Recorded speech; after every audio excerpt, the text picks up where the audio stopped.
Alright, beautiful people, what is up and how are you doing? This is still your favorite struggling R&B producer, Valentine the Plug, and as per usual, I got this smooth fire-ass guitar loop ready to be flipped into a dope guitar beat, pure and essential R&B. Y'all already feel me. So y'all sit back and enjoy the preview. After that, I'm gonna break down the guitar, add some chords onto that baby, and we're flipping that into a dope beat. Get it!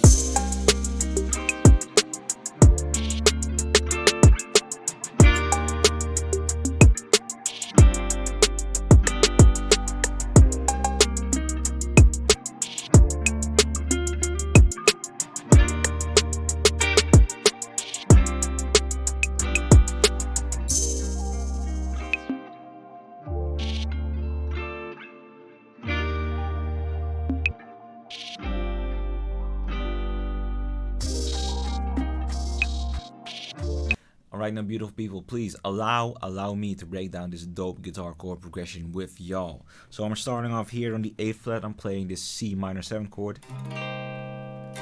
Boom, I transition into this D minor 7 chord. And then I land onto this E flat major 7 chord, or D sharp major 7 chord, however you want to call it. Now the fact that I'm playing a C minor 7 chord, a D minor 7 chord, and an E flat major 7 chord should actually already tell you that we are working in the key of C minor. So moving on from the E flat major 7 chord, I'm actually transitioning to the 3rd fret. I'm playing a G7 sus 4 chord, which sounds like this. And then I landed onto this G dominant 7 chord. I really had to search for that one. Wow. So this is what the full chord progression sounds like in its entirety. So it goes boom.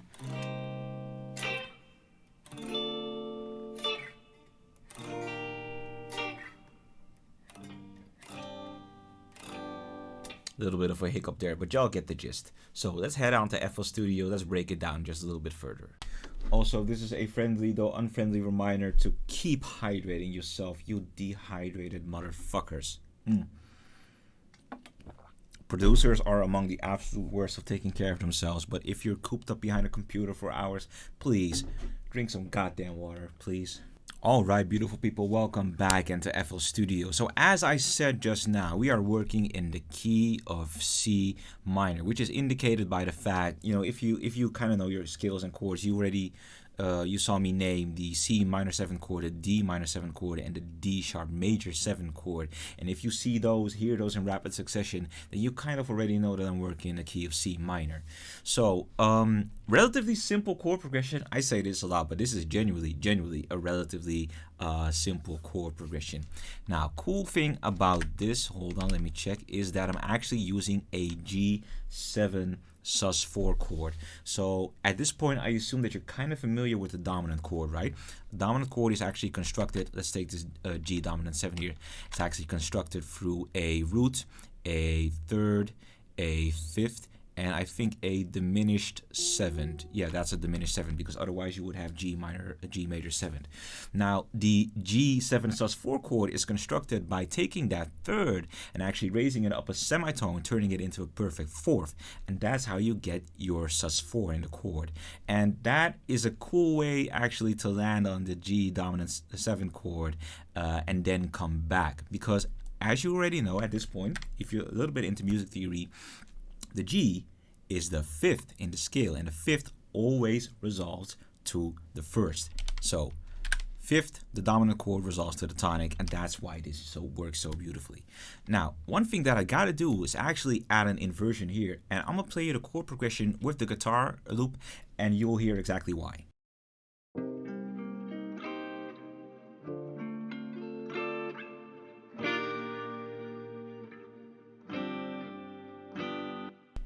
So I don't know if you were able to hear it clearly, but you actually the reason why I'm inverting this is because if you looked at how I was playing it on the guitar, when I played that E flat major 7 chord, I actually moved down the fretboard.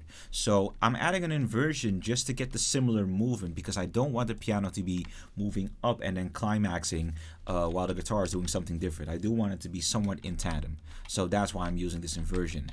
I hit a little bit of Control A just to line them out, but I'm going to be hitting the strum next just to make it a little bit more human sounding. And we already have our piano, so all we got to do now is just go and stack some layers. So I'm going to keep it a stack with y'all. Vocal sample hunting has actually become one of my favorite things to do. Actually, it's kind of that little something, that little parallel with crate digging, where you're just looking for the right record for the right sample. And I think that, you know, puzzling a little bit to find the right vocal sample, it kind of gives me a similar vibe. So C minor, I set it to vocals, of course, since it's vocals I'm looking for. I set it to trap because I think I've told y'all before that I don't specifically look for R&B anymore. I don't think that what's there is too interesting, since it's all pop and it's mostly just Cara kids anyways.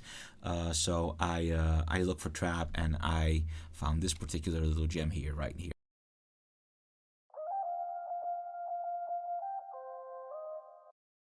And y'all may not hear it just now, but you know, this is something that I'm going to be putting into FL.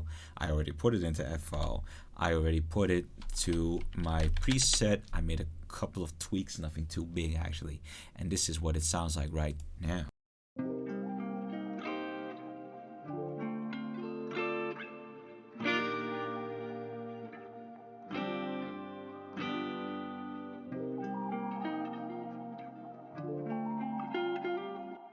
It's the perfect blend of ambience. It's gentle. It doesn't take too much space. You know, I like it that way. And I have another one which kind of goes like this.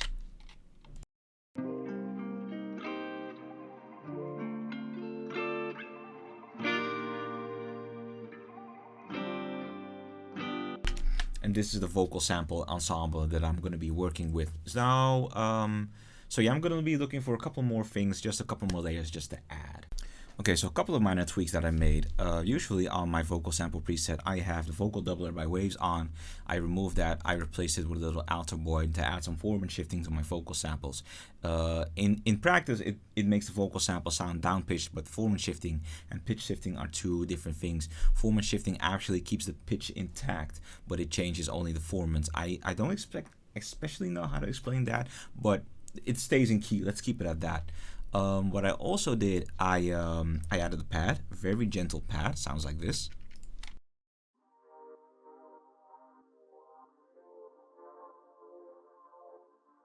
And when I mean gentle, I also mean that I haven't turned the volume up all the way because I don't need it to be noticeable. I don't need it to be present. What I also did is I took the piano, I made a cut in the low frequencies. I added crystallizer because I like the idea of having a spacey piano with some granular echo synthesis on top of that. So that's why I got my sample sounding like this right now.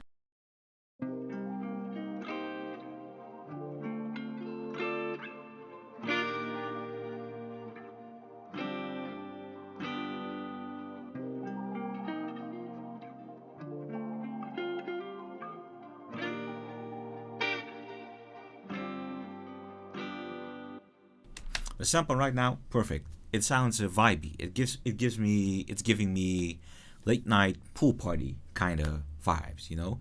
Chord progression pretty vanilla, instrumentation pretty vanilla actually, but it's gonna do the trick because I got just the right drum beat for it. Feel me? So the drum kind of groove that I'm going for this beat is heavily influenced by New Orleans bounce. You know, hey, if you're from the U.S. and you love hip hop, you know, you should know about New Orleans bounce because it has influenced a lot of the hip hop that we're hearing, especially a lot of the beats.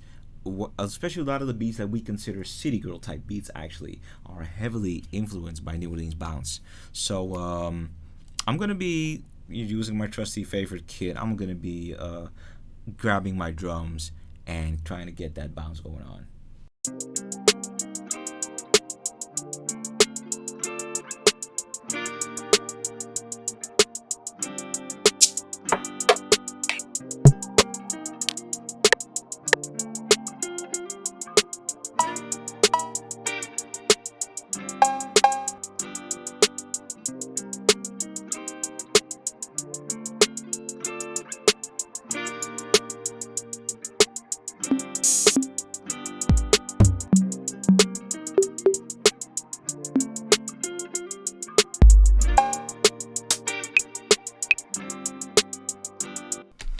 all my perks are in order, I'm gonna send them to the special, super special, awesome, super duper, super secret, highly classified percussion track, which I will aptly name perks, just like that. Yeah, that's what we're doing. Turn down the gain on them just a little bit because they're very loud. And then we're gonna be adding all those sweet little perks in between in the beat, get our bounce going on. Feel me? The reason why I at least have started to value perks so much is because, well, there's no apparent reason, but I've recently just realized just how much they add to the bounce of your beat. I've said it before, I'm not the kind of guy that sweats the drums a lot, but you know, having a danceable groove, especially in R&B beats that are a lot more bouncy, you want them to be bouncy, you want people to have that late pool party vibe, you know, you want people to move, you want them to get moving. And a lot of people who want the music to be danceable will actually also look for the things that are in between. And I guess that's something that I realize because I hang around dancers a lot. But the in-betweens, the accents, the little cuts, you know, that's very important to them. Basically, everything that's happening in between the kick and the snare, don't sleep on that.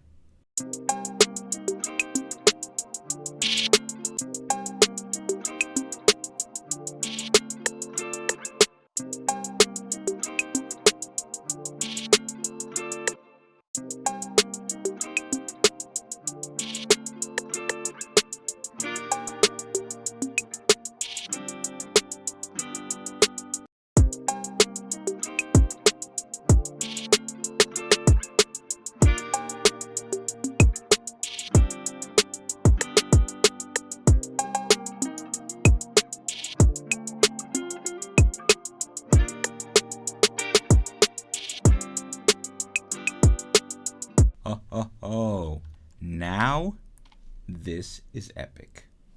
Okay, seriously though, let me just get myself a sampler. I can never seem to find a sampler in one go.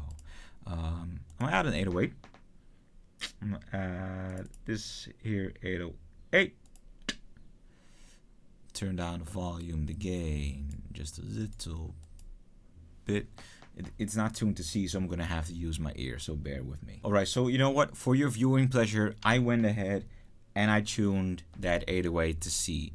So I'm gonna be constructing a bass line which basically just follows the root notes of the chords, which should sound basically.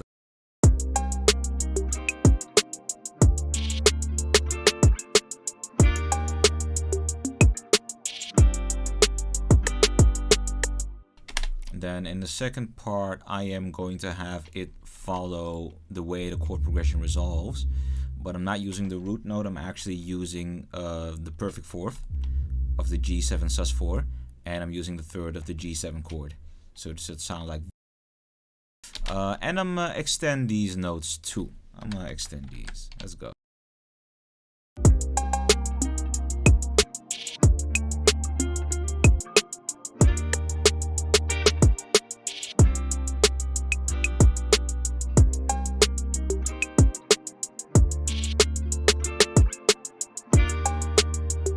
Just to add a little bit more to the bouncy vibe, and especially the New Orleans bounce vibe, I decided to add this little dope loop right here.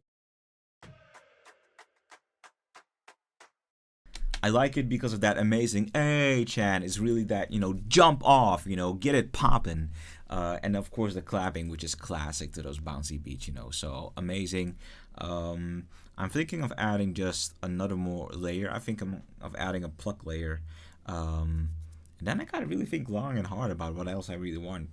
So before I get to that pluck, there's actually something else that I want to do, and you know, I'm actually thinking ahead. You're actually seeing that I'm already starting with the arrangement, and a cool, well, not a cool thing, a basic thing that I want to do is actually turn down the guitar when it's time for the verse, because the guitar is practically looping itself over and over, and I want to prevent the listener from getting tired of that guitar.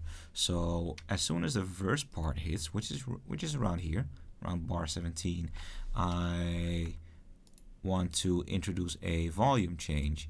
You know, kick it into the background just a little bit, and then have it slowly return to full velocity somewhere around here. So kind of like this.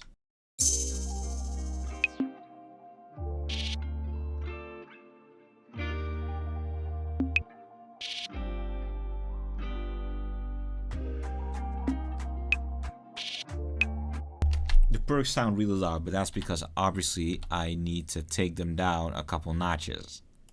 So that's what I'm probably going for. Okay, so for the finishing touch, because that's obviously the final element that I'm going to be adding to this beat, I'm going to be opening another instance of contact. I'm going to be opening glaze, because glaze has a couple of amazing plucks that I really like using.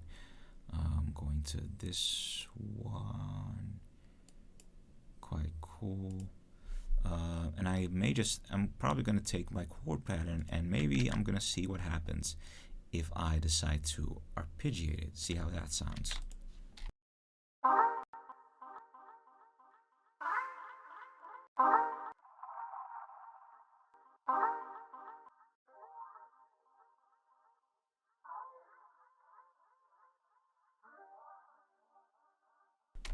I actually sent it to the same vocal bus, the same bus that my pad is sent to. Kind of fitting, but still, I'm still curious to see what happens.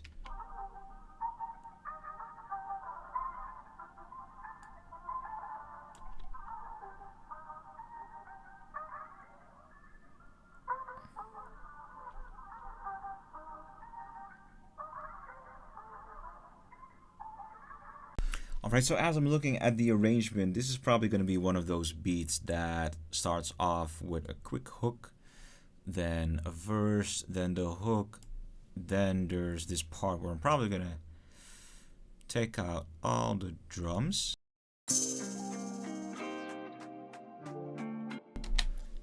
And probably add a low pass filter on the master. Probably around the second half of here, just like that.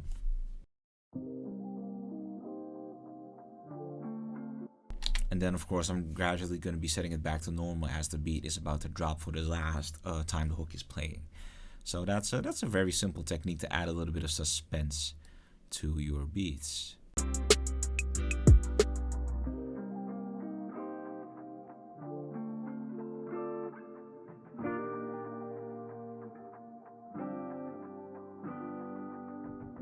Alright, good folks, the beat, wow, my bad. The beat is arranged and all. We are clocking out at 3 minutes and 4 seconds, which is practically, 3 minutes, 3 minutes 6 seconds, which is practically an album length beat. So not exactly good for a mixtape, but if somebody wants to make a hit record out of this, put it on their album, hey, it might be a good fit. We got some bounce going on. We turned a relatively simple chord progression in the key of C minor into something fierce, into something fire that's got bounce, that is danceable. You can vibe to it, you can zone out to it, you can have a ball to this beat. I'm proud of this beat. I'm proud of what we accomplished. Since it's still a team effort, I'm proud of what we accomplished.